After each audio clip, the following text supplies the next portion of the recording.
We are ready. So, welcome back to the show, Respectfully Inspired with Aussie Films. Today, I'm here with my guest, Chuck Keels. Chuck Keels is a cancer survivor, or as you would say, a cancer thriver. And he has an incredible miracle healing story, which you've already told me, but you're going to need to tell it again so that everyone in the audience can hear the story, and then we'll go from there. Absolutely. You know, I think also what I like to add is just like who I was before this happened. Yeah. Because it's kind of crazy. Yeah. I call it old Chuck. Yeah. And now new Chuck after this event happened to me. And I was born in Ohio. Yeah. Big family. I have 3 brothers and 2 sisters. My mom and dad are still alive and still married. And I grew up, I even not volunteered, but I actually spent time working on a farm because I couldn't get a job before you turn 15, like at a McDonald's. So I just baled hay and picked sweet corn and stuff. So I learned work ethics and stuff back when I was really young. And all that being from a small town, I think really keeps you grounded as well.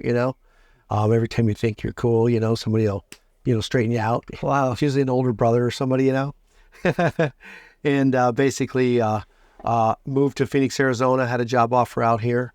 Really didn't care about the job, but loved being in Phoenix. So I stayed here, been here for quite a few years. And in the meantime, got married, got divorced, had 2 boys, and had to take care of them. And also wanted to kind of control my own schedule. I didn't want to punch a time clock for somebody else. So I started my own landscaping business. So I was designing and installing landscaping and swimming pools all over the valley for the last 20 years. Wow. And raised my boys and was there for, all of their sport events and things that happened that a lot of parents couldn't show up for because they were at work. So I was that guy that was, involved with my boys big time while they were growing up. And then the landscaping business was doing really, really well, and everything was going good. And one of the things I always say is I liked my job. I didn't love my job, but I liked my job. It was cool when I was in Arizona. I loved the people that I worked with, so that was kind of part of me, like kind of thinking maybe there's something different for me out there, but this is kind of cool. I'm in my comfort zone. And I started getting tired. Yeah. I started having aches and pains in my body. And I've been a gym guy my entire life, always in the gym, always knew my body, into nutrition, grew my own wheatgrass and cut it and grinded it in the kitchen. So I was into everything, right? Wow. And started having some weird things happening with my body, and even told my brother on the phone over a conversation, I don't know what's going on, but I feel like my body's shutting down. Yeah. So I pushed through as it got worse and worse and worse. And on a Friday night after I took my boys out to eat, I ended up in an emergency room to see if they could figure out what's going on because the pain and stuff was so bad. Yeah. And at that time, I'm in the emergency room, the tests started coming back. And the first test was an x-ray, and they said you had 2 fractured vertebrae in your back. And I'm still out there running around doing stuff, And I'm like, wait a minute, what do you mean I got 2 fractured vertebrae in my back? I haven't fallen off of anything. Who walks around with a broken back, right? Yeah. And I basically waited for the next scans to come back that night, and the doc came in and sat down next to me and just said, I got bad news. Everything you're going through is cancer related. Wow. And nobody ever expects to hear that. Yeah. I mean, I know it's growing out there and it's a monster, but I mean, it's just something that wasn't, I never thought in my life I'd hear the words, you have cancer. Yeah. And so the next day they brought in specialists and did the biopsies into the bone marrow and lymph nodes and everything. And that took a couple days for them to process. And I went back into the hospital to see the doctor. And when I walked into his office, he looks at me and he's kind of looking at me and he's looking at these paperwork on his desk and he says, I've never seen scans like this. And the guy's still walking around. Wow. Like, what do you mean? And he's like, we did what we call a nuclear bone scan. So it's pictures, and then it's just a story that somebody that read it was writing down all this stuff. And the nuclear bone scan said that I had cancer present in 90% of the bones in my body. Wow. 90% of the bones in my body. And he just looked at me and says, Chuck, there's nothing we can do about it at this time in the medical industry. There's nothing we can do. It's too far past that. He says, you might have 3 months to live. Okay, this is in 2015. He says, go home and be with your family. Go home and be at peace with your family. And my head spinning.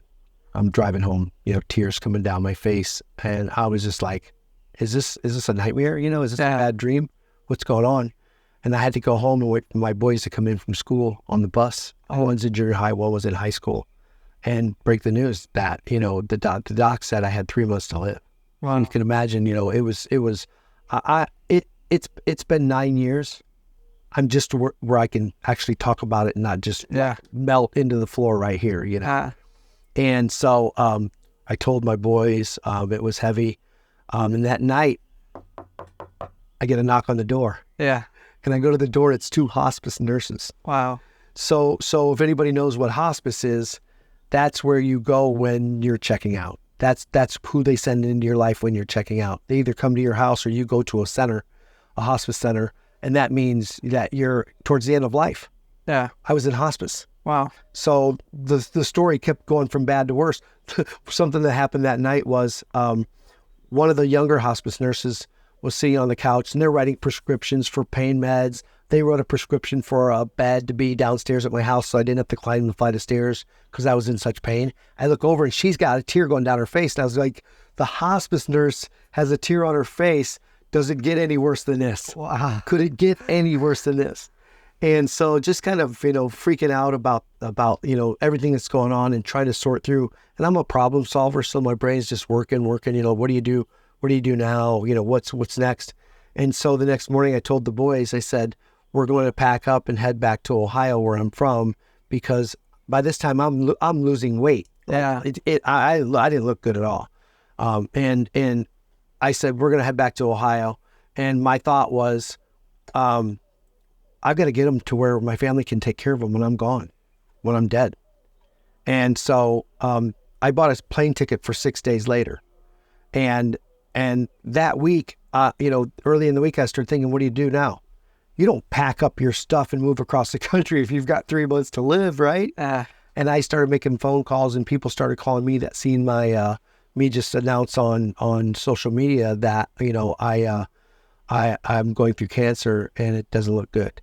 And my friends all start calling and stuff, and we want to come by and see you before you leave. And I go, bring a truck, bring a trailer, bring a U-Haul, and take whatever you want. And they're like, are you crazy? And I go, you don't move your crap across the country if you've got 3 months to live. Yeah. All that stuff that I worked my tail off my entire life to have, the beautiful matching brown leather furniture, the big, huge screen TVs, and all of the stuff that I had became stuff. And when I got this diagnosis, that stuff, I didn't care if what happened to it. And so I told my friends, I said, it's going to be on the curb at the end of the week. Anybody can have it that wants it if you don't take stuff. So I watched all my stuff that week drive away. Wow. I got hugs from my friends, tears, the whole thing. And so Saturday, we're flying out on Sunday. Saturday, my boys were like, Dad, where are we sleeping tonight? I was like, what? You gave away our beds. Where are we sleeping? And I was like, I didn't even think about that. And I said, let's just stay at a resort down in Central Phoenix because we're jumping on a plane the next day. Yeah. So we stayed at a resort and had dinner that night, watched a movie in excruciating pain, even on pain meds. And the next morning I get up early and I'm headed down the hall towards the bathroom. I hear a pop and I'm hit the floor face down and can't move. And it was so excruciating. And the only way to describe it was, it felt like somebody was stabbing me in the back with a knife and running it up to my head. I mean, I couldn't even breathe. You know how your diaphragm moves when you breathe? I couldn't even breathe. It felt like so excruciating. So 911 was called. The hotel security comes in. They're like, what's going on? I'm like, it's like he's got cancer. Then the fire department show up. 8 guys get me onto a gurney. And every movement was ridiculous, like painful. And they get me onto this it looks like an IKEA bag. It's like a bag with handles, and out into the hallway onto a gurney and down into an ambulance in steps and everything. The ambulance has to drive down out of this little mountainy area of this resort. I'm feeling every bump. I'm like, I just can't believe I can't even move. And they get me 1 mile away to a hospital in Central Phoenix called John C. Lincoln Hospital. At John C. Lincoln Hospital, they take me in and they start running scans and tests there. And I I said, I've already got scans and tests. It's stage 4 prostate cancer that moved into my bone marrow. And I said, it's a mess, and I'm melting fast. And they said, well, we want to run some of our own tests also. So they ran their own test there, and just happened to be a cancer doctor that wasn't supposed to be there at that time. And in my conversation with her, like a couple of years later, she was like, I wasn't even supposed to be there that day. I got a call about one of my other cancer patients. And while I was there, they said a guy just came into the ER, cancer, and the popping sound I heard when I hit the ground, my back broke in 2 places. I suffer a compression fracture, and the bones are now all brittle, and it collapsed within all the nerve endings and everything. So you can imagine the pain going through my body, every little tiny movement. So this cancer doctor was brought in, and they bring in 2 spinal surgeons also. So now I've got a little medical team, the house doctor, cancer doctor, two spinal surgeons. So now I've got this little medical team, and I'm digging that because I've been told at the other hospital here in town to go home and be at peace with your family. So they run scans and tests, takes a couple days. They come into my room one morning and they said, hey, here's your files. We're looking at everything. We want to fight this. And I'm like, I already been put in hospice. What's the plan? Well, we think that if we do a couple surgeries tomorrow, that we can get on top of this. And so their philosophy was to stop the feeding of the cancer and start killing the cancer in my body. And the way to do that is they stop the testosterone production in the male body, do a surgery, okay? Then the other surgery is called a port. A port's a deal that's underneath your skin right here. If you ever see somebody with a bump right here under their skin, it's a port, and it's a device that goes into an artery, and they can just pop in a needle and give you chemotherapy. Oh, okay. So their philosophy was to stop the feeding of the cancer, and then get the port in, and then start chemo the next day and start killing the cancer. They said, that's your only chance. I said, let's go. I was like, that is the best thing I heard in 3 months. Yeah. Let's go. And so the next day they wheel me down to the surgery area. They take me in. I'm talking to the nurses and everything. I'm watching them prep me for my surgeries. They're shaving, getting ready to put the port in right there and everything. And the next thing you know, they put in the anesthesia in my IV and knocks me out. I wake up. It's been about 2 hours. I wake up in the recovery room of this older hospital. It's like a long room, a lot of curtains, opening, closing, taking people into surgeries, bringing people back out. And I wake up and the nurses come over and check on me and brought me some water, or said, your family's waiting upstairs for you. It's just going to be a matter of time. Everything went great. The 2 doctors that did the surgeries came in and talked to me. Surgeries went perfectly. We're going to follow up with you once you leave the hospital. So it's like I got a game plan. I got a team. Let's go. We're going to fight this. And so I'm just laying there waiting to go upstairs and see my boys. And for no reason at all, the room turns weird cold. Weird cold. It turns weird cold. It goes through a chill through my body. I kind of scrunch up like this, and I'm like, where did that just come from?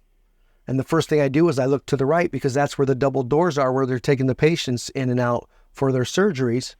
And I look down there, I'm thinking somebody left the door open and the door's shut. And I'm like, where's the cold air coming from? So I start to pan back to my left, and I kind of got startled. I jumped, and there's somebody standing there. And I'm like, is this a doctor or is this a nurse? And all of a sudden his hand reaches out like this, his foot steps forward, he reaches out, touches me on the shoulder. And as soon as he touched my shoulder, in my head it says, you're in the presence of Jesus. Wow. I look up again and he's gone. Wow. 2 to 3 seconds of my life, according to what I just heard in my head, I'm in the presence of Jesus. I'm flipping out. I'm like, what was that and why me? Okay. Went to church as a young man with my family growing up, and then just was like, you know what? If I'm not getting anything out of it, I'll go for a hike and look around and say, hey, this is God's beauty, the sunrise and the mountains and stuff. So I became that spiritual guy. I go up to Sedona and hang out and do yoga with all the hippies and stuff. And I was the spiritual dude, I was a spiritual dude because I didn't understand. I just said, if I'm not getting anything walking into that building on the corner, that brick building, why go there? Okay. And so what happens was, I have this visitor. And so just to Go ahead. clarify. Yeah. At this time, you told me you were a Catholic growing up. Yep. But you kind of left the religion. Yep. And at this moment in the hospital bed, I'm assuming because knew you were going to die, were you praying to God or not at all? Not at all. No. And you were just, But yeah. everybody's watching my social media. All my friends from Ohio, my friends from Phoenix, my friends from LA. And so what are they doing? Dude, we're praying for you. We're praying for you. My mom, all her they're sending me blankets. They made quilts. It's a prayer blanket. We prayed over it.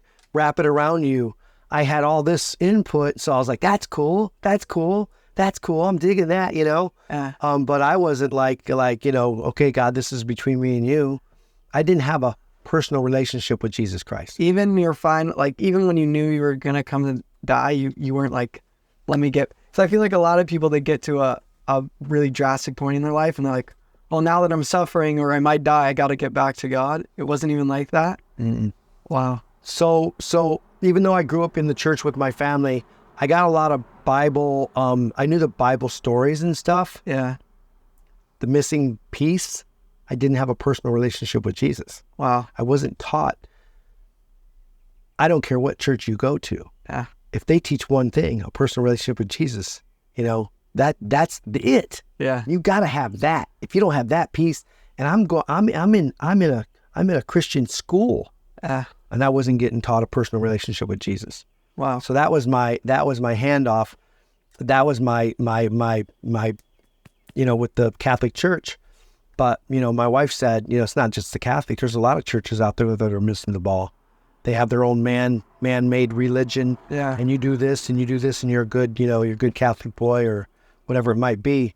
And so I really didn't understand that. So no, that wasn't where I was going. Interesting. So what happens is, they wheel me upstairs to my room. The nurses come in, 2 nurses, and they've got a little tray and they said, it's time for your meds. And they got these little paper cups with drugs in there and a water. And they say, here's your steroids for shrinking the tumors in your body. I take that and sip it, some water and chase it down. And then they said, you got bone strengtheners. Here's that. And I take the bone strengtheners. And then they said, the third thing and the last thing is your pain meds. Okay. Your pain meds are as needed. So on a scale from 1 to 10, 10 being the worst, how bad is your pain right now? That morning, I'm on liquid morphine. I'm drugged up. I'm numbed up on liquid morphine. I'm sitting there looking at them. I sat up in the bed and I kind of analyzed my body. And I said, I don't feel any pain. And they're like, order something. You know, you just broke your back and had surgery. Order something. And I'm going, I don't even take aspirin. I'm not taking a drug if I don't need it. And they're like, well, here's the nurse button. As soon as it starts coming back, hit it so we can get in here and get you on something because we don't want it to get out of control. Okay? Mm-hmm. From May 26, 2015 to hanging out with you right now for the very first time, I never touched another pain med. Wow. And the medical industry is flipping out. They can't believe I'm not ordering pain meds. I even had doctors that weren't my doctor, like doctors from other parts of the hospital, come into my room and just said, hey, we just want to say hi, Dr. So-and-so. I go, where are you from? Oh, I work down in spinal surgery. I worked out, you know, all this other. And I said, what's up? They're like, what pain meds are you on? I said, none. And they're like, what's going on? You know, so the medical industry was flipping out because they know how painful broken bones and cancer and all these things are. And I'm ordering nothing, right? Wow.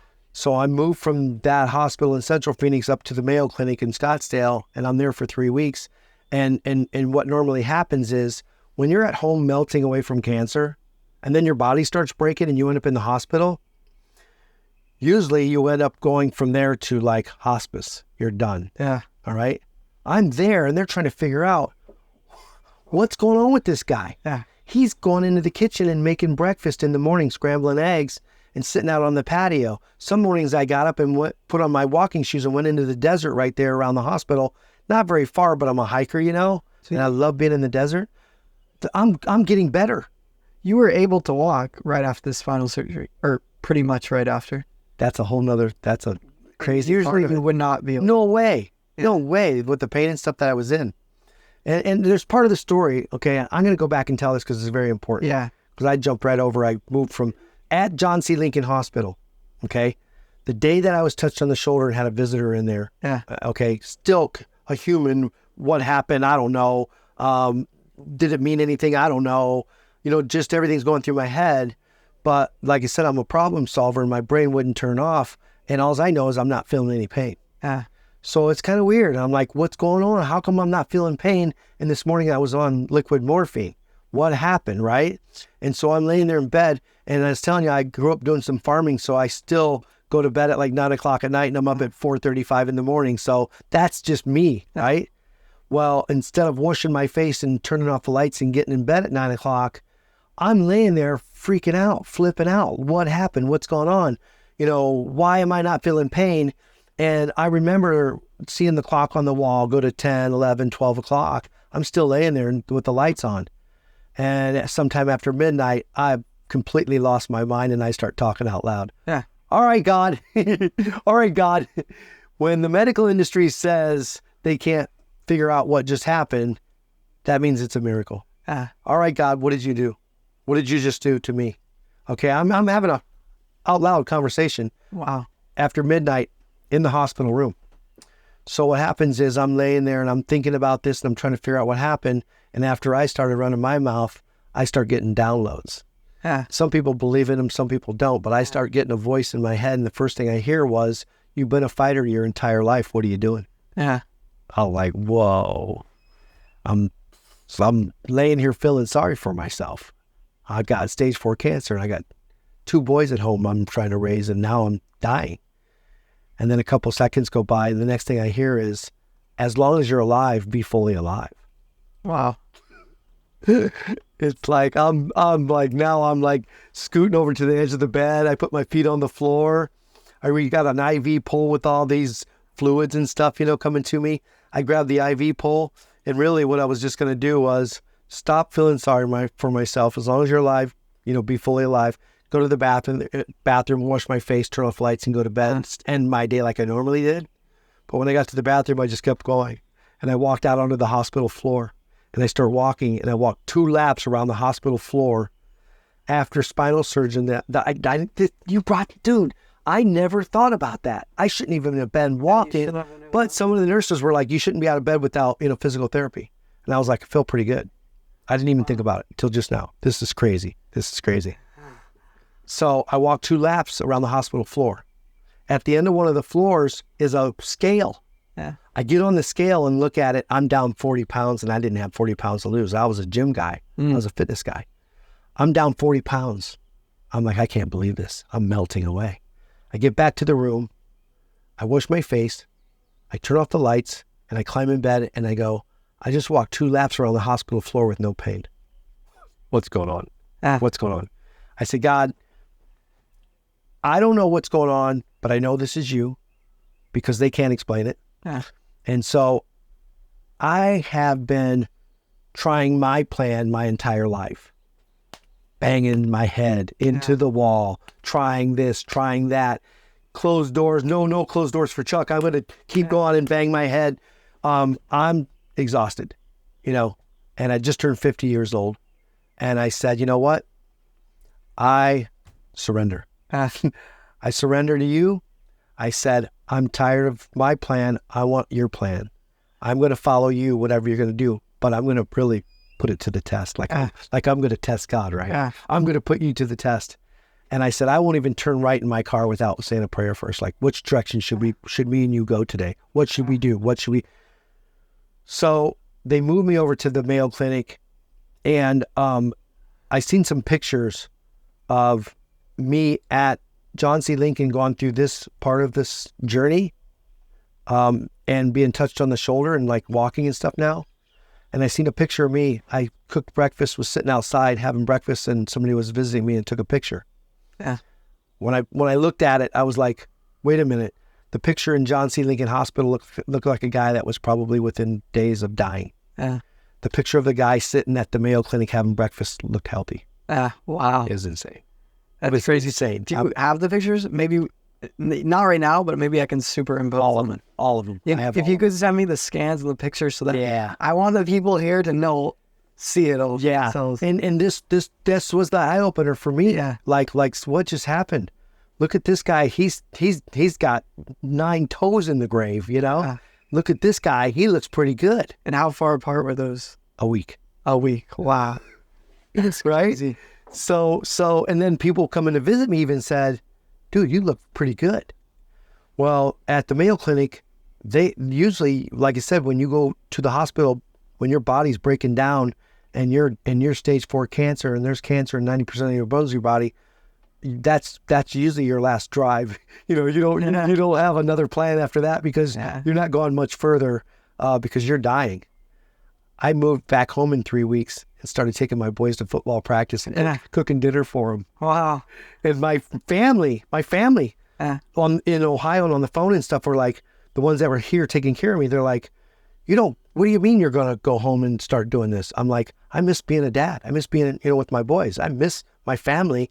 I'm going back home. And they're like, you don't go from this to that.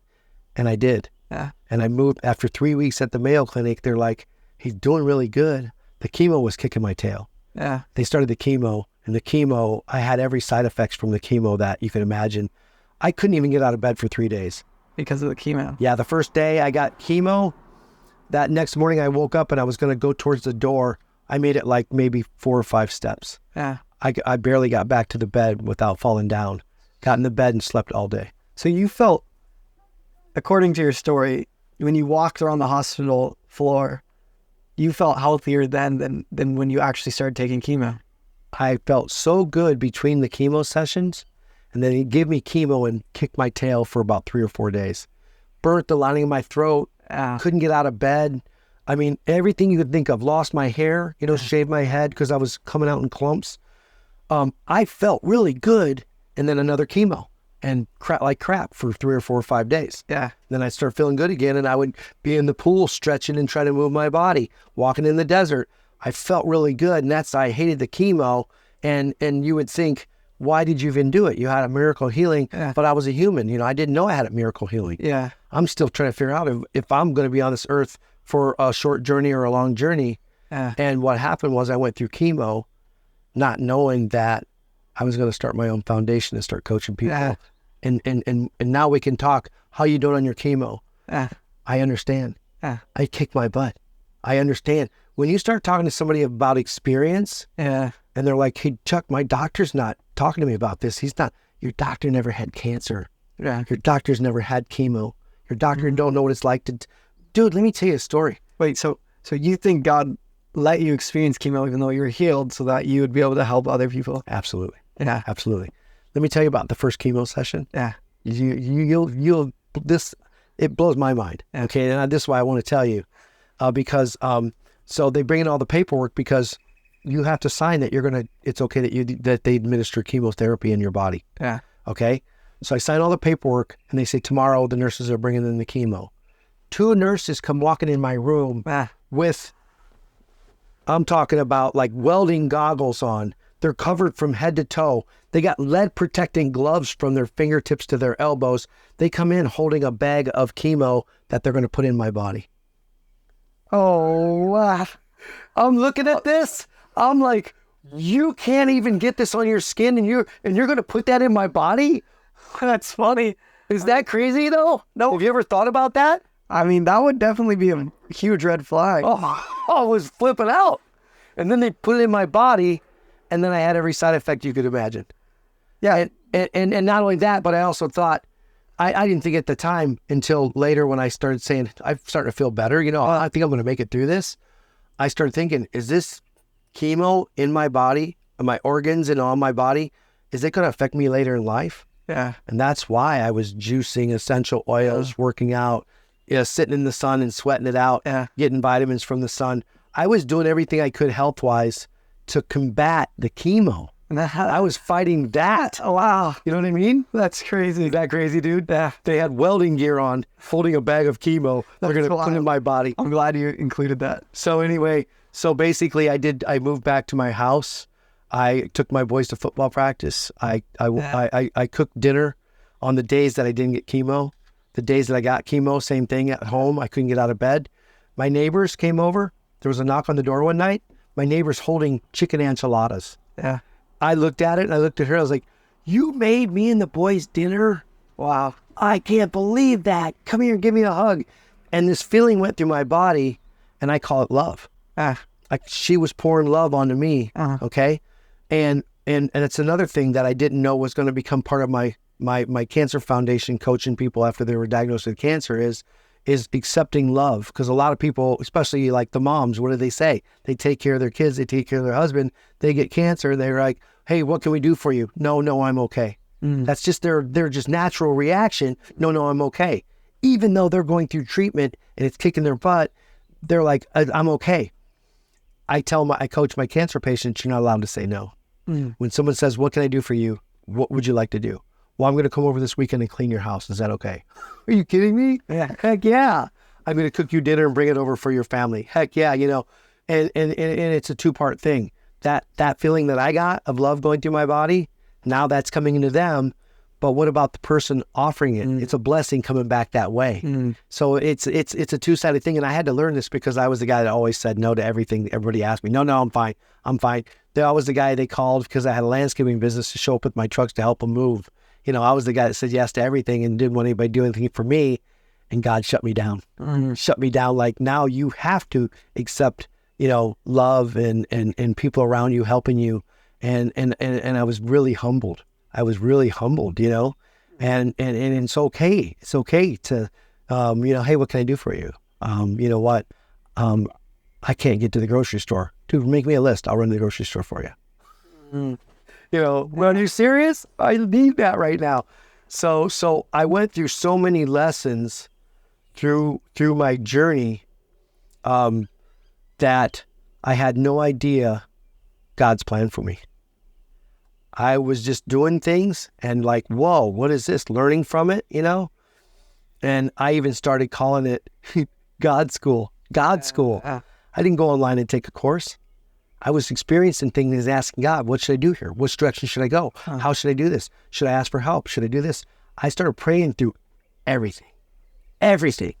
I'm the guy that said a prayer with his boys at night before he went to bed, and just a cookie cutter prayer. And that was it, to the guy that prayed all day long. Wow. Prayed all day long. Started listening to worship music for the first time in my life. Loved the message. I was like, this was for me today, So, I mean, everything I was doing became this new guy that thanked God for blessings. And then there was a point in this journey where I even started thanking God for closed doors. Who thinks of that? Oh, that didn't happen. I wanted this to happen. I was putting effort into this and time into this and money into this. It didn't happen. Oh, God, you don't want me there? Oh, that's cool. Okay, boom, closed door. God, thank you for closing that door so I'm not wasting time and money and effort in an area where you don't want me. So, dude, I started praying through everything. And back when this all started, I didn't want to be like the nerdy dude in the room talking about Jesus. And now they can't shut me up about Jesus. I'm the dude in the room where people are leaning in. They're like, where you do cancer, this, that, your excitement, your energy. I want some of that. Where do you get that at? You get it from Jesus. So I had some experiences, even at a party that was known for, big shot people and stuff, and a lot of women with, short skirts and stuff. And I really didn't want to go, but I didn't want to stay at home. So I was just bored.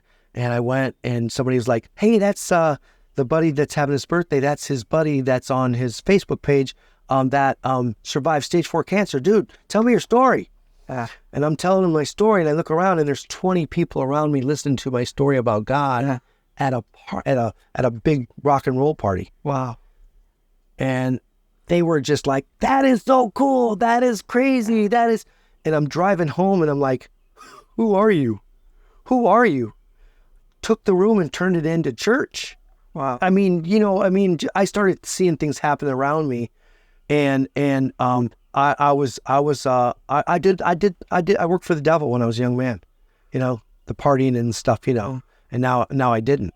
But the people around me were getting influenced. They were following what I was talking about, what I was doing, couldn't believe my story, and loved the energy and the joy in my heart that I got from Jesus. But you haven't actually told them about the follow-up scan. So basically, I'm still in the medical industry. You know, I'm at home, but I'm going in for chemo every 2 weeks. And so what they do is they do a series of scans to see if your cancer is getting better, getting worse. If it's getting worse, should we change the treatment plan, or is there something else for this person? And so I'm to that point, 3 months into my journey, that they want to do the first round of scans. Yeah. Okay. So I went to a medical facility and got the scans done, like it was Monday or Tuesday. And then Thursday went in and actually got my chemo drip. And they said, stay around because you're going to meet with your doctor afterwards because she's going to read your scans. This is the first scan since the surgery. Yeah. Yeah.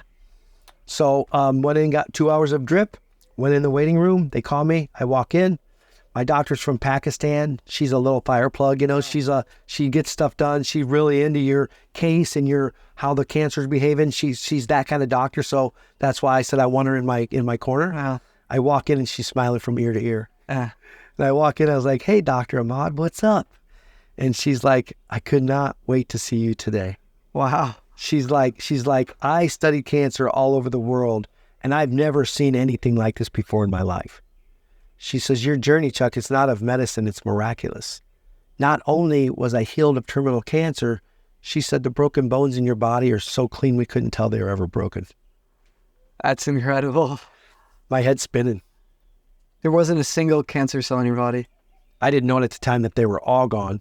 Yeah. They came out with a test a couple years later that tests and shows active cancer cells in your bloodstream. Zero. I walked to the car from her office in tears. I'm watching my life around me. You know, I'm in the park running hills by this time. I'm stretching in the pool and swimming laps. And I'm watching my life around me, still trying to figure out, you know, is this cancer going to kill me? And I walked to the car from after hearing, we can't even find broken bones in your body. And all I could think in my brain was, Lazarus, get up and walk. Wow. Lazarus. I like, Lazarus, get up. I was a dead guy. And now I'm alive. Wow. Yeah. And while all this is going on, people are starting to call me. "Hey, my wife was diagnosed with cancer." I'm like, "What are you doing calling me? I'm a landscaper."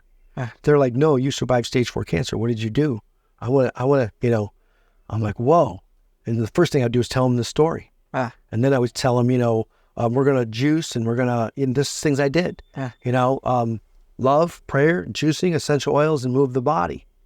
I started telling people back, you know, years ago, 4 years ago, starting my own cancer foundation called Living Hope Cancer Foundation that coaches people after they hear the words, you have cancer, and you're home freaking out and you're like, what do you do next?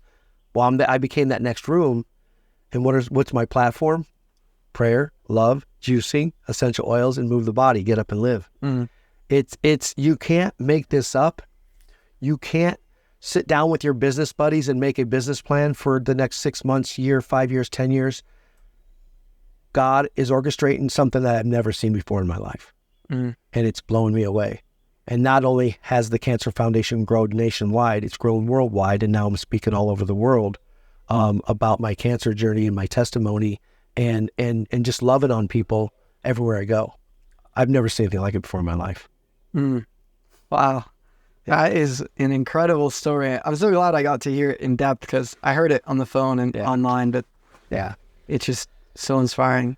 I do have a question. So you said ever since you got Jesus's hand on your shoulder that you get downloads.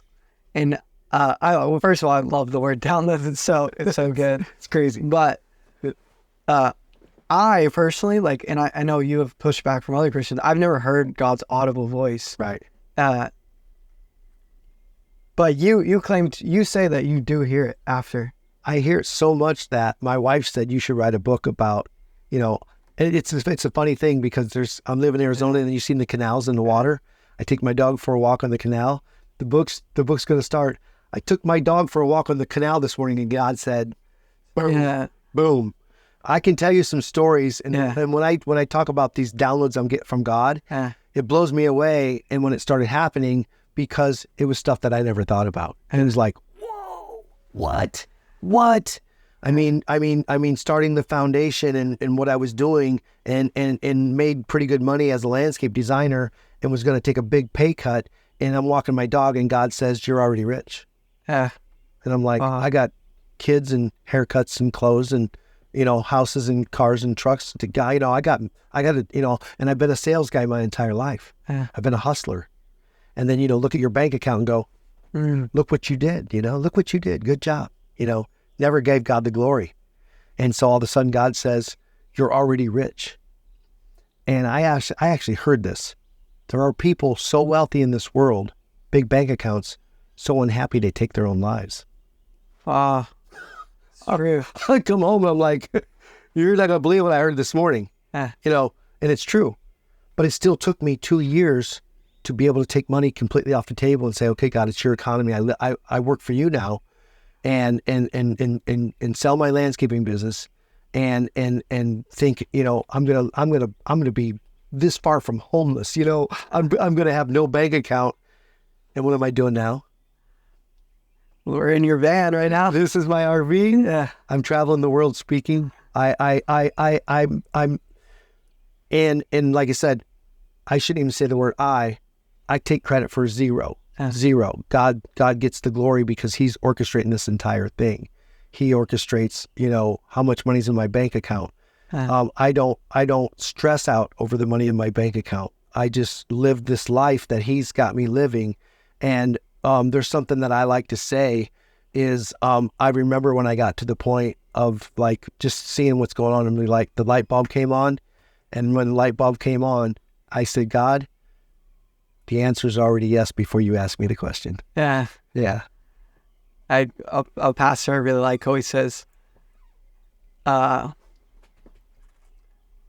asked me to jump and I ask him how high on the way up. That's right. That's right. Good. That's right. Yeah. You have very strong Christian friends who don't get an audible voice from God. Mm-hmm. Do you think that because Jesus touched you, that might? No, I'll tell you the truth. I can remember twice in my life, a lot when I was younger. Yeah. I heard specific, like, go in this direction, but was banging my head and listening to the devil.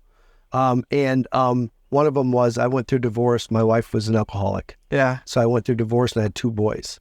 And I heard, you brought them into this world, you raise them. Yeah.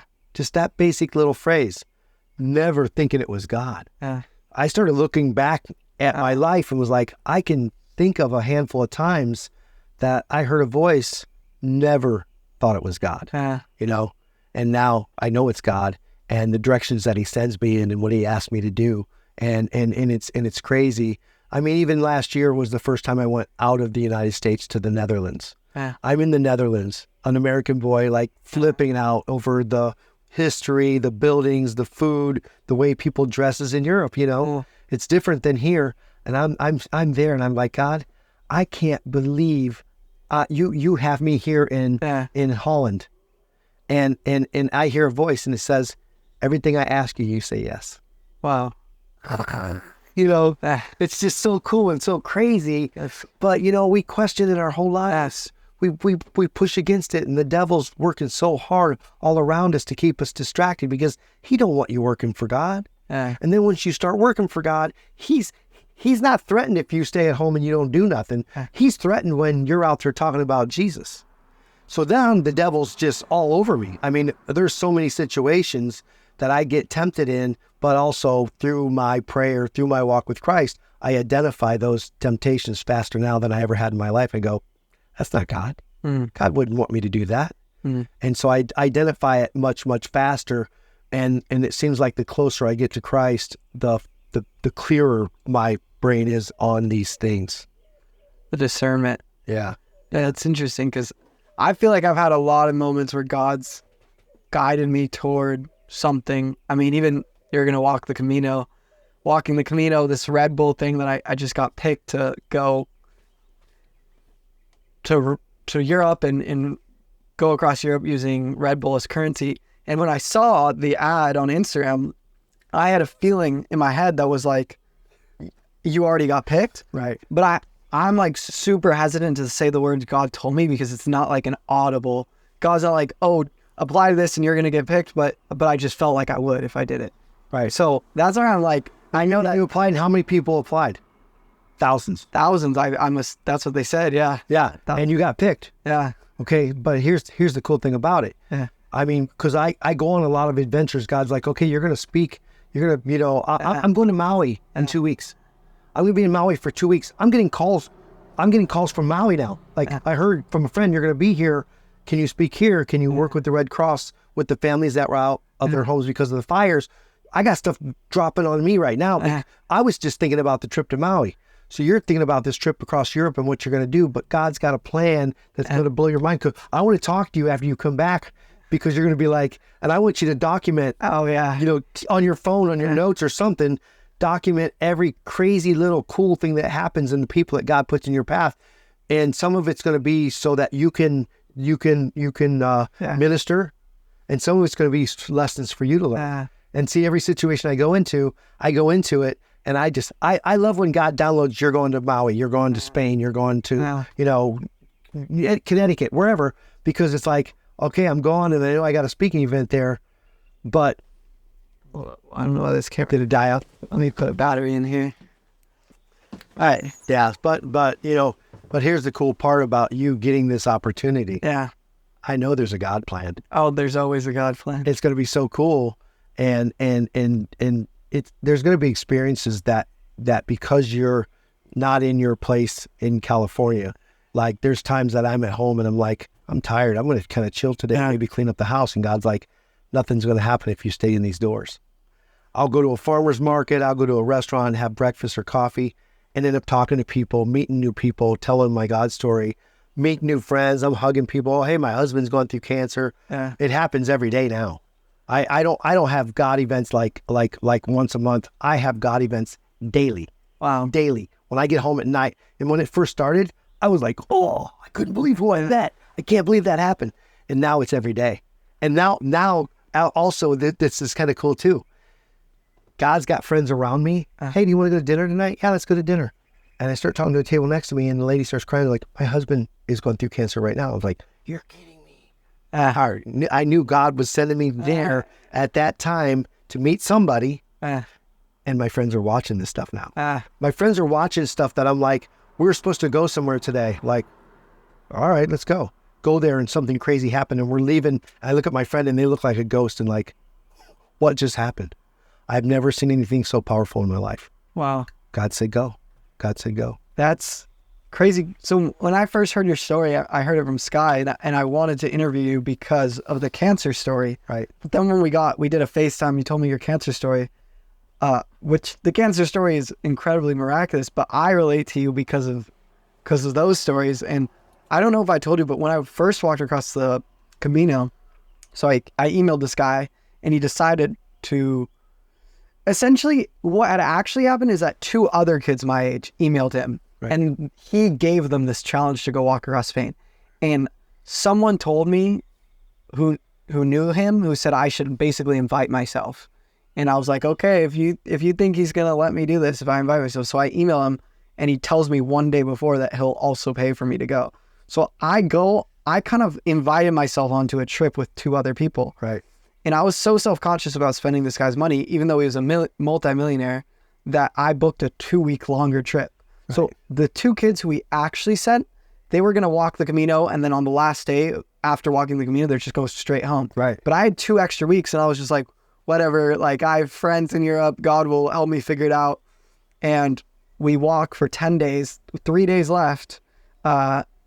He calls us and he says, there's another kid your age. His mom just died of cancer. Whoa. And he says, I want him to walk the Camino with you guys. So he pays for this kid to come from Ohio. Now I'm realizing the synchronicity is weird. He goes from, mom died of cancer. He goes from Ohio to New York to Madrid to the middle of nowhere in Spain. And to fly all those flights, that's like 2 days. Sure. So he gets to the Camino. We only have 1 day left of walking. Right. So he walks the last day with us. The two kids who were actually got sent go home. They go home. And she was just me and him. Right. And this guy who sent us thought that we were walking the whole Camino, which is like 30 days. Right. And so he's like, well, you guys have no plan.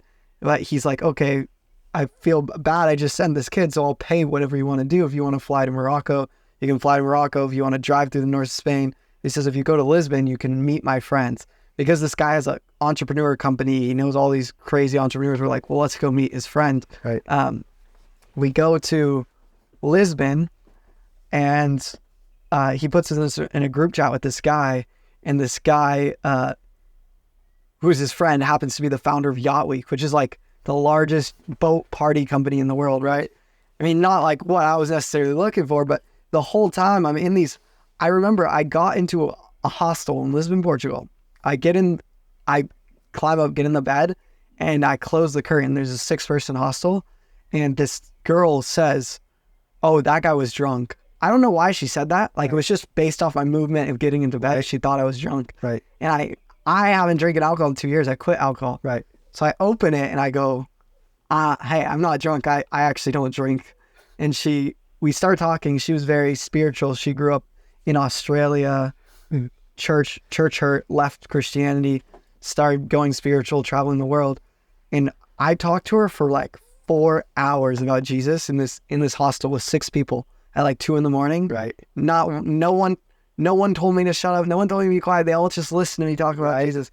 And that was probably the most like preachy moment. But the whole time I'm talking about Jesus, and I'm like, wow, I felt exactly what you felt, which is like, I had no money. This guy was paying for me. Yeah. I had no followers, but I kept meeting crazy creators and millionaires, company owners, and just talking about Jesus. And that's kind of what I like. I think that a lot of people look at Christianity and they think like, oh, it's like a boringer version of my life. Right. They think like, oh, church, I have to stop doing these things. Right. When you like open up to Jesus, and I don't want to say like prosperity, it's not guaranteed what's going to happen. But, Right. But God will use you in the ways you want to be used. Yeah. And it's funny because I wanted to like talk to YouTubers. I wanted to be in these places, and I always kind of thought it was going to be for my glory and my pride. And now I'm getting, I know. Now I'm getting, and I don't even have money or followers. I know. And it's just like, but like you said, the same thing. I don't want to brag and say I'm going to Maui, I'm going to Spain. Yeah. Because everybody that follows Jesus, it doesn't mean they're going to happen. Yeah. But what I will say is, let's not talk about the Maui and the Spain. Let's talk about my wife passing away. Yeah. You know, I meet her because she has cancer. I become her cancer coach, fall in love, and get married. We start the foundation together. And through the next 4 years of us speaking on stage together, writing 3 books, was her roller coaster ride with cancer. Yeah. And over a year ago, she passed away. Wow. So what I'm talking about now is not the things that most people can't understand. Now I'm talking about the broken things that people completely understand. Mm-hmm. The broken things, and the lost Chuck, and the drunk Chuck, and the chasing girls Chuck, and the divorced Chuck, and the Chuck that got either fired from a job or quit the job because I'm like, this is crap, I'm not staying here, Mm-hmm. I went through all of the above, and all of a sudden now, of having this personal relationship with Jesus Christ, even if I go through the hardest things in life, which I think I have, I don't know of anybody that went through stage 4 cancer and went through chemo. Their bone crushing. Yes. I don't know of anybody, that had a spinal collapse. I don't know anybody that was holding their wife in their arms when she took her last breath. Mm. But the joy in my heart from my walk with Jesus is amazing. I have hard times. I have bills to pay just like everybody else. I have boys that are 23 and 25 years old that are trying to figure out life as well, and I'm trying to help them. Just like everybody else, there's hardships and broken times and confusion and valleys in life, but it's so different now because of the way I feel. That's why I run my mouth so much. And I mean, all I want to do is tell people about old Chuck and about new Chuck, about broken Chuck, banging his head in the walls, exhausted, confused. Nobody's has a good enough memory to be a good liar. You know what I mean? I mean, this is a life that I lived before I met Jesus, and now it's so beautiful and so clear. It's so cool that I'm still going through the hardships and I'm still going through the challenges in life and the peaks and valleys. But I have so much joy and happiness in my heart that And another thing is, people are like, death. Nobody's getting out alive. Nobody's getting out alive. Every single one of us are going to die. So that's the truth of the matter. But through my journey with cancer, and then meeting Jesus and understanding that, I'm not afraid to die. I'm not afraid of death anymore. If it's a part of everybody's life. I just know that if you know Jesus and you believe that Jesus is the Son of God, that when you die, we're going to be kicking it in heaven because I'm going to be there too. You know what I mean? So that's what when I talk to people, it's like, we're all going to die. Where do you want to go when you die? I don't want to be in hell, in pain, in agony, in the presence of the devil for the rest of my life. I want to be in heaven, in joy and happiness, with no broken bones and no cancer and all of the things of this world for eternity. Where do you want to go? Where do you want to be? That's the difference. That's interesting. So this podcast is based on my favorite Bible verse, and the translation I read, it reads, "Here's the lesson. Use your earthly resources to benefit others and make friends. Then when your worldly possessions are gone, they will welcome you to an eternal home." So the Bible says you won't bring money into the next life. You won't bring your status. You won't bring your achievements. But if you make friends in Christ, they will welcome you into heaven. Yeah. And you said something. You said, make heaven crowded. Yeah. That's so good. That's my job. Make heaven crowded. That's what I do. I don't punch the time clock and work for anybody else. Yeah. I don't have a business and have employees anymore. I work for God. What's my job? To make heaven crowded. Wow. It's cool. There's another phrase that I read recently, and I'm in the Bible now more than I've ever been in my life, because that's my manual about my life, and that's God's word. And I'm learning about that. And I had a lot of pushback even about that from being an old Catholic boy, where, you don't get in your Bible, we'll tell you what it means. Yeah. And now I'm in my Bible every morning with a cup of coffee, and I'm taking notes. I'm like writing down like, whoa, that's cool. That's cool. And there was a phrase that said that humans and people around you will forget things, the good things that you've done in life, but God never will forget. Wow. That's how we get into the gates of heaven. There's Bible phrases now, and I didn't know Bible phrases. Now I'm starting to know Bible phrases, and I think James 1:16 is one of my favorite, because it's Chuck, it's me, right? And it says to listen fast or quick, listen quick, but speak or fall into anger slow. Yeah. And I started thinking about that because I was an athlete my whole life, a competitor, football, wrestling. The things I did was, you don't talk to me like that. I was always the one to jump before I thought. And reading this Bible verse, James 1:16, slowed me down. It's like, what if you were slow to anger, slow to speak, and quick to listen? And that phrase changed my life. And I started living it. Wow. And I tell other people that, especially the ones that are trying to control things and are stressed out. I'm like, let me tell you my favorite verse. And I tell them that, and they're like, that would change my life. Wow. Yeah. So I don't know. Well, I guess I know. I was going to say, I don't know how I ended up being this guy that does this. It's God's plan. It's God's plan. It's God's plan. But I love talking about it. And I'm not kidding you. I don't know of dinner parties. I don't know of events. I don't know of anywhere I go anymore in life that the conversation is not just completely about God. Mm. Is that crazy? From who I used to be to who I am now? I feel that a lot. A miracle? Yeah. A miracle like this? Take this and tell the world how much I love them. Yeah. That's all I do. It reminds me, you said God will not forget the work you've done. I think in Hebrews, I want to say Hebrews chapter 6 verse 10 says, God is not unjust. He will not forget the work you have done and the love that you have shown him as you continue to help others. I might have goofed it a little bit, but I always thought that was a really interesting quote, because we want to be loved by people so much, but people will forget everything. Yeah, so fast. The other thing with the joy too, because I feel that much like you do, where so many awesome things happen to me, and I'm telling people about Jesus, and I'm using the awesome things to tell people about Jesus, and I hope that I also am using, like, the argument you say, the old Chuck versus old Ozzy versus new Ozzy. And all these wonderful things are happening to me, and I'm so happy to use them for God's glory. But I also when looking at joy in my life, I'm so happy to walk the Camino and to go do this Red Bull thing, but I'm like equally joyful when I'm just singing in church and on a regular day basis. Yeah. And actually, when I won that challenge for the Red Bull, it was a couple of days ago, I was so happy, and I found myself treating my family and my brother a little bit better that day. And I thought to myself at the end of the day, I was like, why am I, not that I was treating him bad before him, but I was like, why am I like treating him like slightly better because I just had such a good day? But I'm like, this should be every day because I'm going to heaven and Jesus is coming back. And That's right. That's way more exciting than the fact that I get to do Red Bull. And I think I get excited because it's like God's doing it again and again. And every time he does something crazy, it's so exciting. And it's not like I need it to be this grand thing, but I was just like, I want to like treat people around me as if every single day was that, because it is, every single day is. Yeah. But that's just our consciousness of like old Chuck and new Chuck is why am I not treating people like that all the time?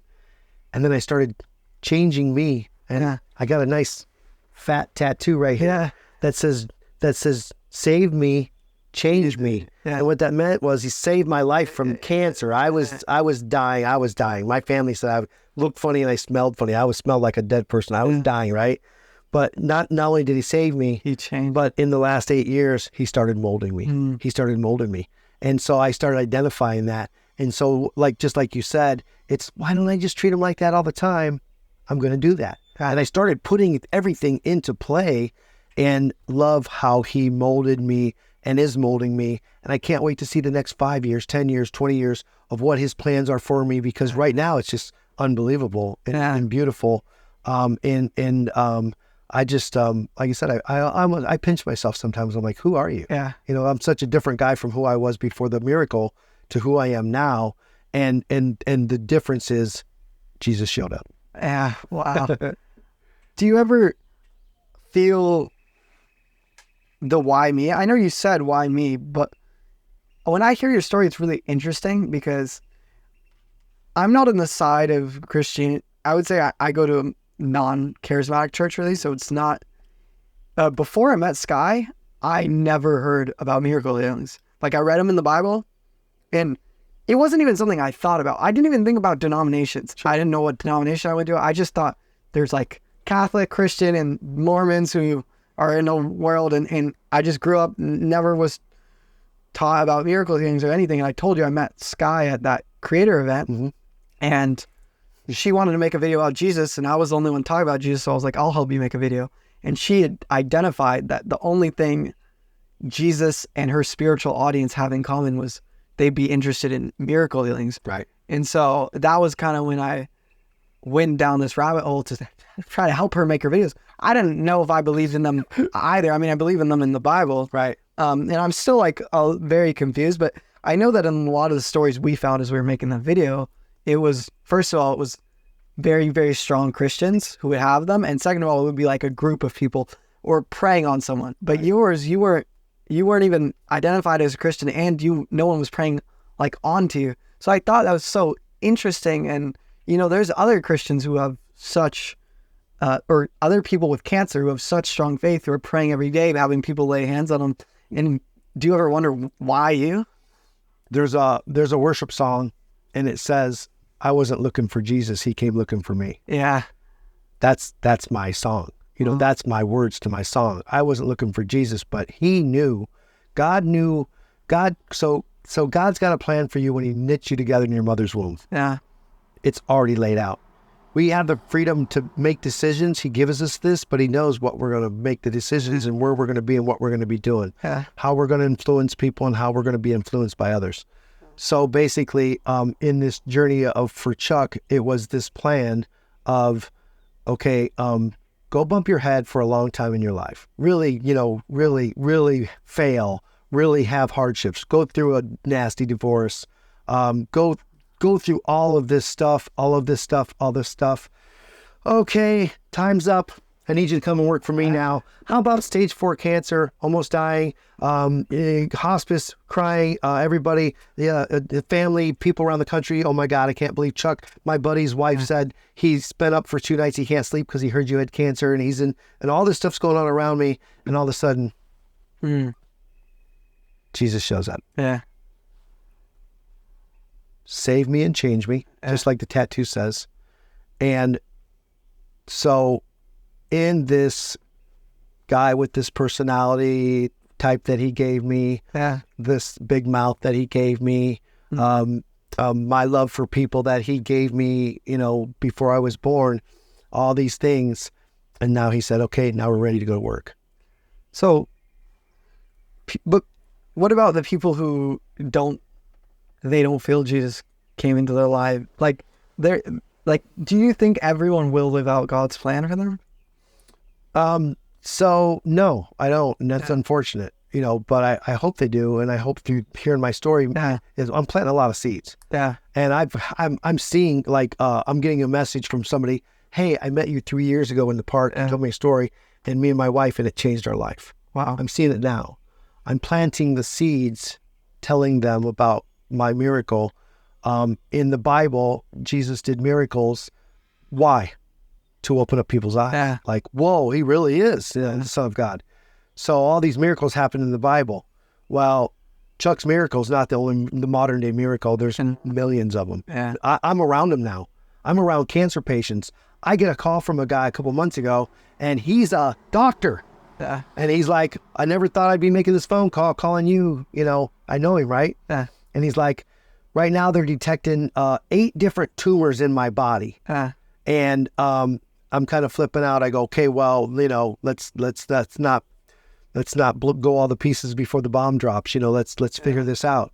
And we started talking and we pray. He actually attends the church that I go to.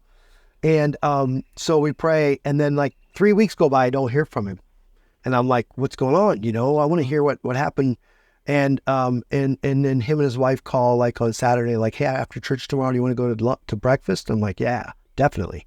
So we go in, we see him after church, we go to breakfast, we go in, get our food, and we sit down. I go, okay, come on, tell me what happened. I'm dying here. I want to hear what happened. And he's like, oh, you're not going to believe this.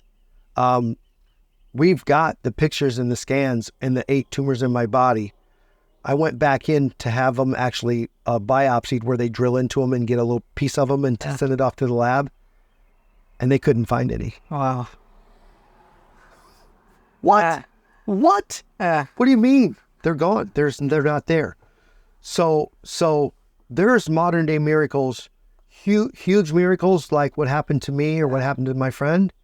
But little miracles all around us also that people don't even identify as miracles. Yeah. So to me, when I wake up in the morning, boom, miracle. I'm breathing. The blood's flowing through my body. My eyes open and I can see, this world around me. The sun coming up, the sunrise, the water out here. I can see all your things around me. So everything to me, everything is a miracle, because without God, it wouldn't be possible. Mm. Okay, so I start thanking God for every little miracle. Like, this is cool. This is crazy. I did a triathlon 2 weeks ago at 59 years old after stage 4 cancer. That's a miracle. Wow. My body melted off of me through the cancer. I did a triathlon. So all of these miracles are happening all around me. And the ones you see on TV or you see on social media are the big ones that are like, this dude was almost dead and he's healed. Mm. So, the thing is, there's a lot of miracles around us, and there's a lot of people that don't see it as a miracle. When someone says, oh, you were lucky, or something happened to me and I was lucky. I took the word luck out of my vocabulary 15 years ago, and it don't exist in my life. There's no luck. There's blessings. Yeah. There's blessings. You were blessed. This is of God. Yeah. It wasn't luck. Yeah. It's just not, so I agree. There's a lot of people out there bumping their heads trying to figure things out, and I can relate to them because I was that guy. Mm. I was the guy bumping my head just like they are, and hopefully by telling my story and giving them a hug, I can speed up their, like trying to figure out life. Mm. Oh, whoa, this is, hey, on your way to work today, just drop a little prayer. Hey, God, I'm confused. My wife's gone through this, we're going through that. I got a kid, he's sick, blah, blah, blah. I have my work, my job, my challenges in my life. Drop a little prayer and start doing that on your way to work instead of turning off the radio and just zoning out and see what happens in your life. And I love the stories. I'm getting the prayer reports, dude. They're dropping, and I'm like, that's, insane. That's so cool. But that's the blessings around me that also give me fire. I read something in the Bible that reminded me of you. Well, because I was thinking about what I just asked you, which is why Chuck, if he wasn't a Christian or he didn't get prayed over, why him? And it was in Deuteronomy where Moses is about to lead the Israelites in the promised land, but he's not allowed to go in the promised land. So he gives them one last speech. And in Deuteronomy 31:21, I believe, it says, so he's basically saying, in a part of the Bible called Song of Moses, he's saying that God's going to give the Israelites the promised land, but they are going to still rebel against him. And he says, when great disasters come down on them, this song will stand as evidence against them, for it will never be forgotten by their descendants. And then it says, I know the intentions of these people, even now before they enter the land I've sworn to give them. And our goal is to glorify God. And I always wonder if God knew that he says, I know the intentions before I give him the good thing, the promised land, that I know what Chuck was going to do before I healed him of cancer. Yeah. So therefore it makes so much sense that he chose you. And I don't know, when I read that, that's what it literally made me think of you. And I was like, well, that's so interesting that because I feel the same way about my stuff. I was in a fraternity, chasing girls and doing all that stuff. And I was like, why me? Right. And I don't want to hype me up because it's really not me, it's God. But I was like, maybe he knew that I was going to drop it and do everything. Right.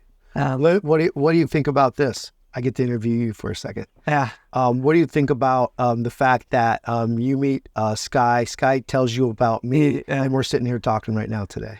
Oh, it's all God's plan. That's what I'm saying. I feel the same way as you. So many, everything that's happened in my life since starting this podcast has been, and I'm saying since starting this podcast, but the reason I say that is because this was really aligned with a moment where I surrendered everything to God. Actually, I wanted to be a YouTuber my whole life. So 18, I started my YouTube channel. It was almost 5 years ago. I'm 23, so it was 5 years ago. Right. And when I dropped out of college to be a YouTuber, because I glorified being famous and being all these things, and I had this God moment. I said, basically what you did, got on my knees. I want your plan, whatever that means. If that means I work in a grocery store, whatever. Right. And then I started this podcast, but I didn't know if it was for me or for God, because I was like, this is very similar to YouTube. Am I just taking my pride of wanting to be famous and moving it here and being like, okay, God, I'm doing it for you. Right. And I didn't know. I didn't have any conviction that was right or any conviction that was wrong. Right. But sometimes you got to take the step of faith. I knew I was reading the Bible every day. I knew I was praying every day. The idea came to me.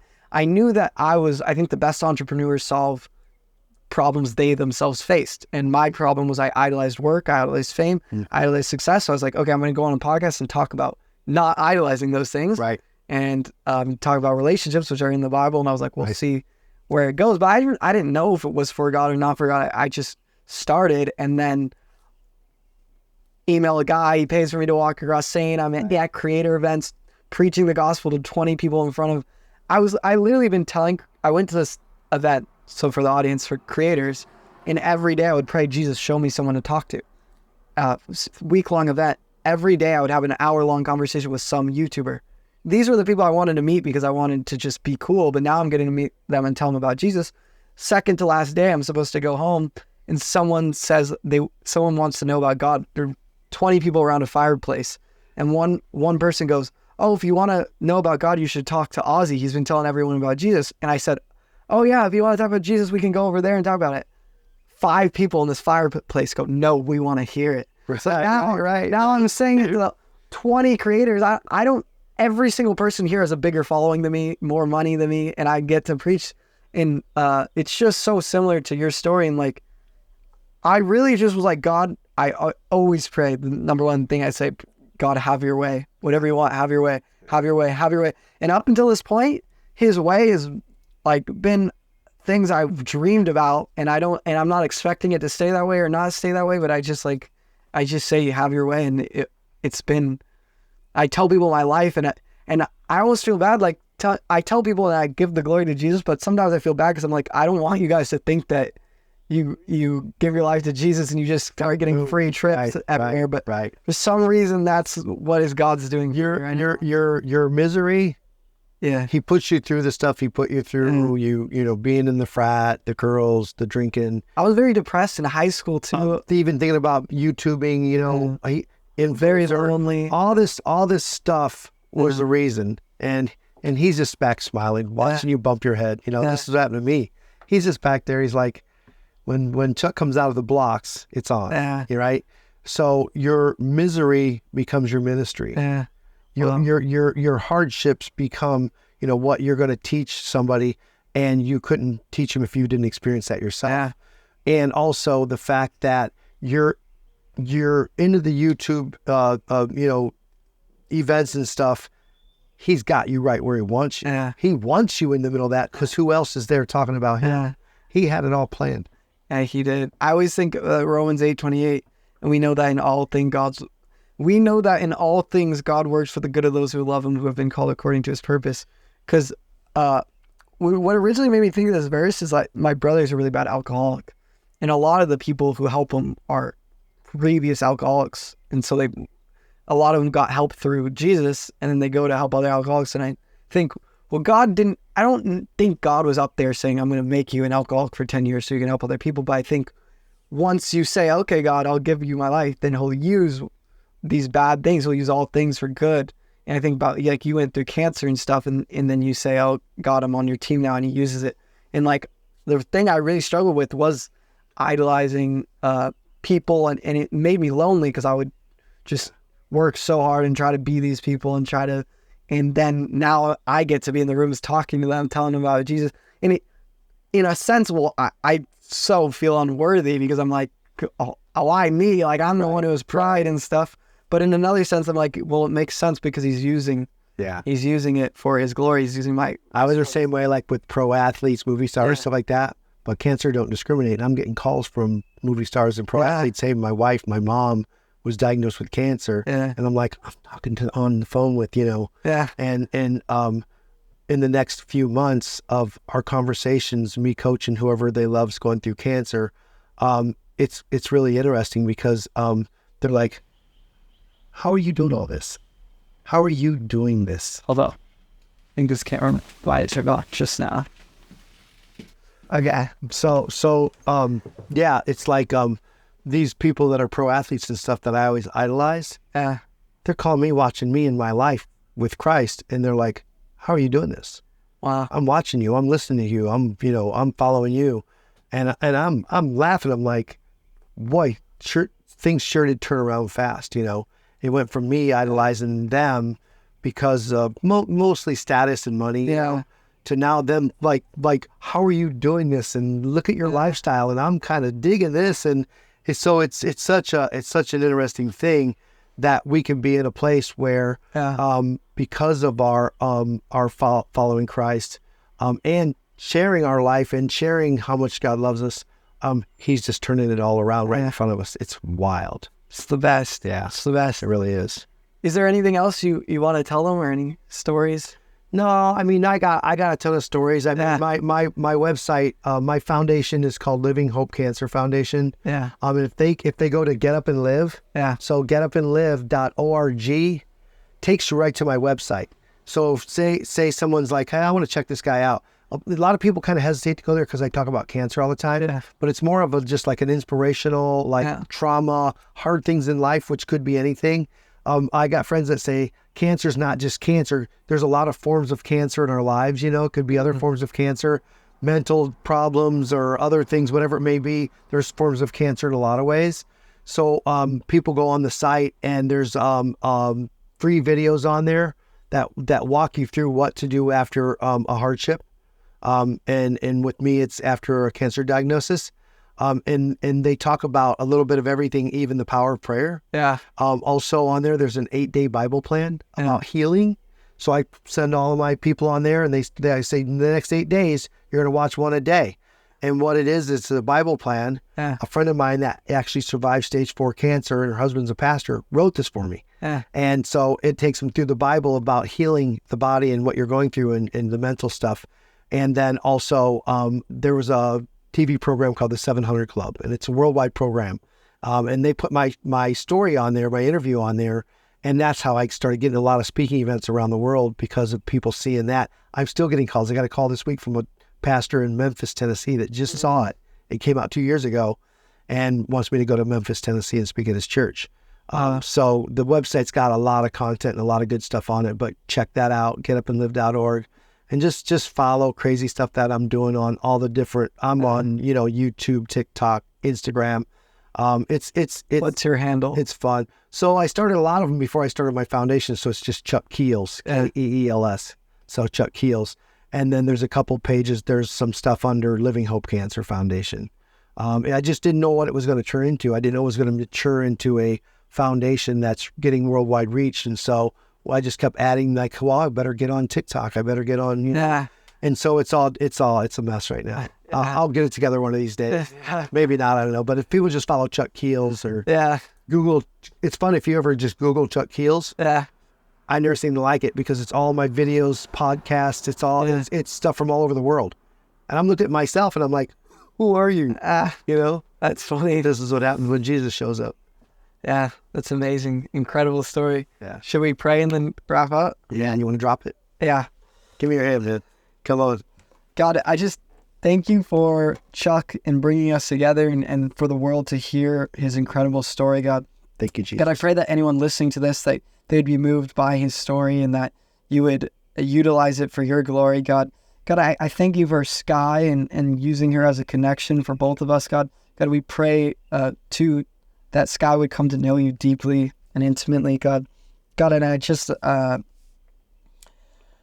I thank you for this opportunity, for even my brother driving me here and the way you've provided, God. And I pray that you continue to use us however you see fit, however you please, God. And I just pray that you would stir something in the viewers that they would want to know you deeper. Want to say anything? No, just the ones out there that don't know you, that they meet you today. We pray that this conversation that we've had and the stories that we're telling you will resonate and plant that seed in their body, so they want to have the love and the joy and maybe spread the love and the joy also.